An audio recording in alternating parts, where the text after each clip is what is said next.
shit, Portland. Look at all these people. Thank you. Thank you for showing up. Thank you for fighting back and resisting on No King's Day.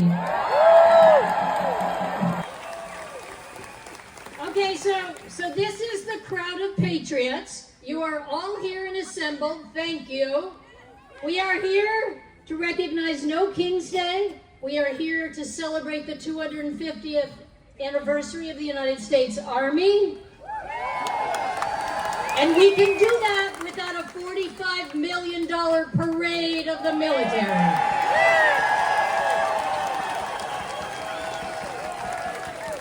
Now, I'm sure there's a lot of good historians in the room, and I'll probably butcher this, but, you know, in 1776, we had a Declaration of Independence. And some of the reasons we did that is because King George, the king and dictator, was cutting off trade with all parts of the world, was taxing us without consent, was depriving people of a jury trial, and transplanting people beyond the seas to be tried for pretend offenses.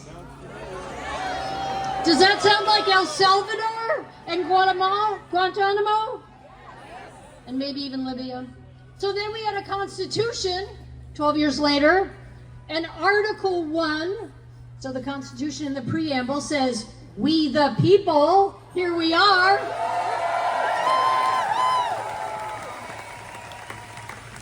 And then Article 1 puts Congress in charge of making our laws and the power of the purse. And it says, later on in the Constitution, that the president shall faithfully carry out those laws. He doesn't make them by executive order, and he doesn't take away the money that Congress has appropriated.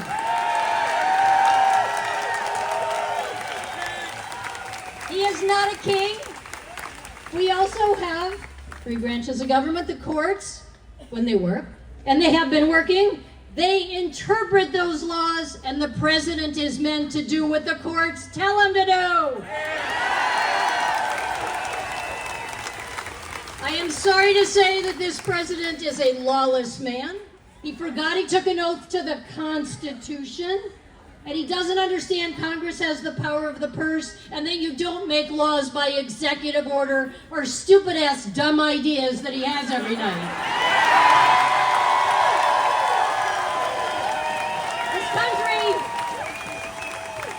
We are not governed by Truth Social or Twitter or any other posts or ideas, and certainly not by his executive order.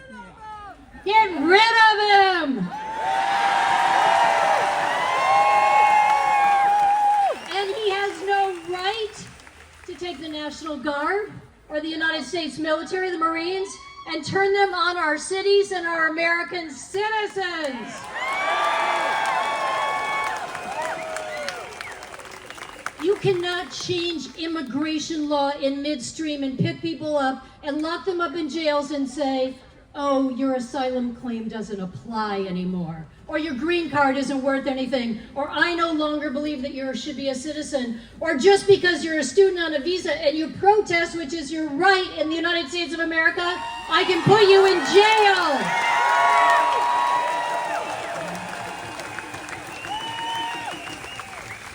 And when they picked up my colleague, Monica MacGyver, because she was checking out a detention center to see what they were doing behind those closed doors, which is our right as a member of Congress to do the oversight we are required to do, when they arrested her, that was illegal.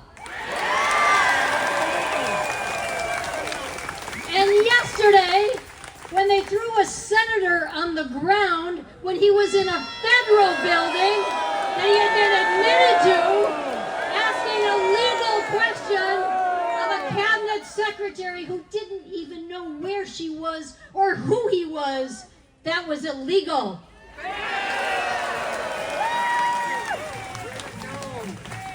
And for this president to waste $45 million of your hard-earned taxpayer dollars on a military parade, and we don't know if he's celebrating the United States Army and our hardworking armed services who should be celebrated, or his birthday. And with this president, you can't tell anymore. You can't tell if it's corrupt, if it's illegal, if it's against the Constitution. So we have some power in Congress. We have power in Congress to turn him back. But because the Republicans control the House and the Senate, we need 3 more votes in the House so that we can block them at every turn. And we got to get those votes.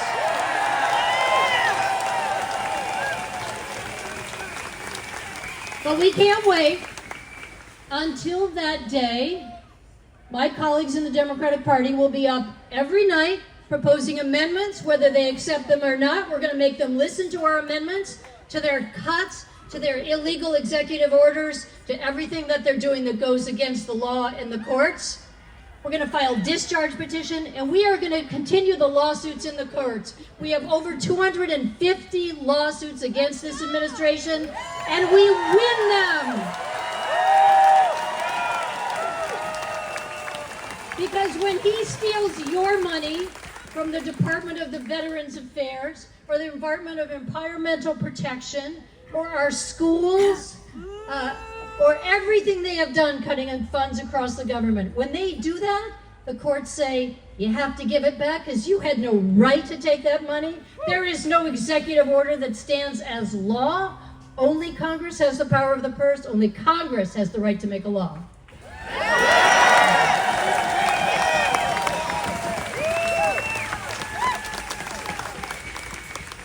This is not fun, this is not easy, but this is about the very fundamentals of our democracy and our country. Our United States Constitution. This is about how we take care of each other as citizens, how we protect each other's rights, how we make sure people don't end up in jail for legally protesting or legally being in this country.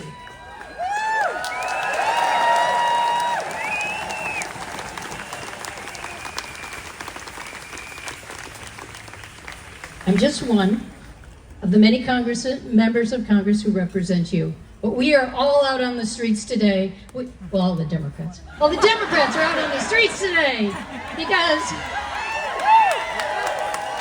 we want you to know that we know we're here to represent you. We only do this with the power of our citizens.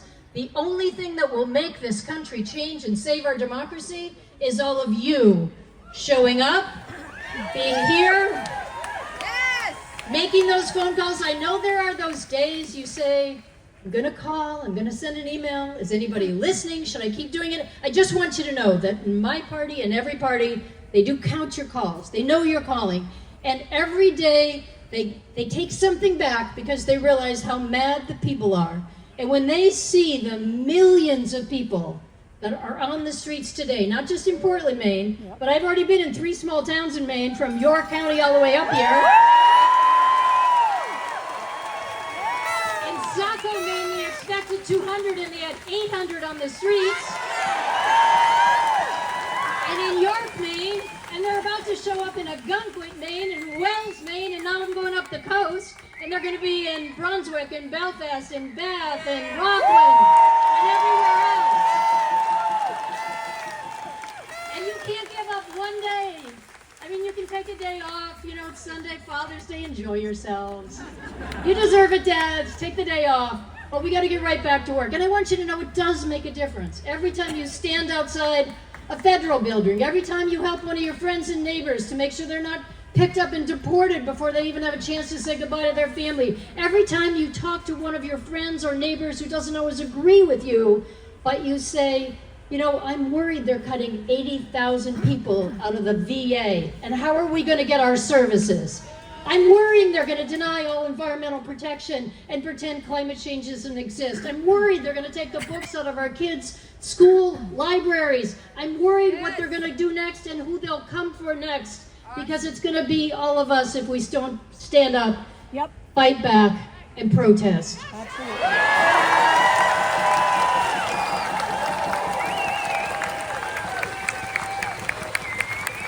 I am so honored to be with all of you today. I am honored to work for you, and I'm going to keep fighting every day until we win. Thank you. Thank you. Thank you. Big round of applause for Charlie Pingree. Thank you so much for coming out and making those brave statements today. This is what it's all about, getting out here and saying what needs to be said. And we appreciate hearing it. All right, up next, we're going to have Marcia from Third Act Maine. She's going to play some songs with the support of the flight crew backing her up. Come on up, Marcia.